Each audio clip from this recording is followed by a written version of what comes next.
But I trust in your loving kindness, my heart shall rejoice in your salvation. This sentence uses the first-person pronoun to emphasize the subject, I. In Hebrew, the subject is usually indicated by a verb ending, but here, the first-person pronoun emphasizes that I is the Messiah, Jesus.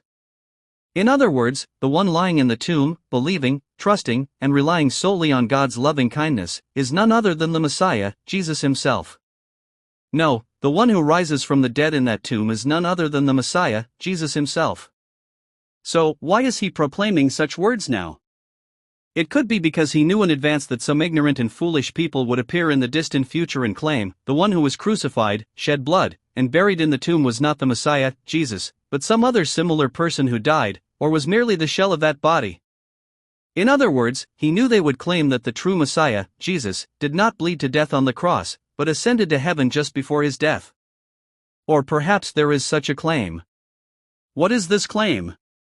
The one who rose from the tomb is not the Messiah, Jesus, but the ghost or phantom of the Messiah, Jesus.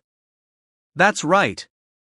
The reason he proclaimed these words in today's text is because he knew in advance that such people would arise in the distant future and deceive and seduce many.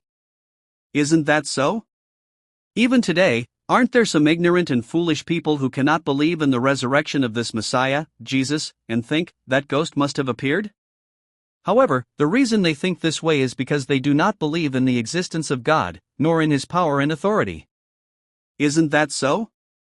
Isn't there anything that God, who created this world and the universe from nothing with his word alone, cannot do? If you want to know more, please subscribe.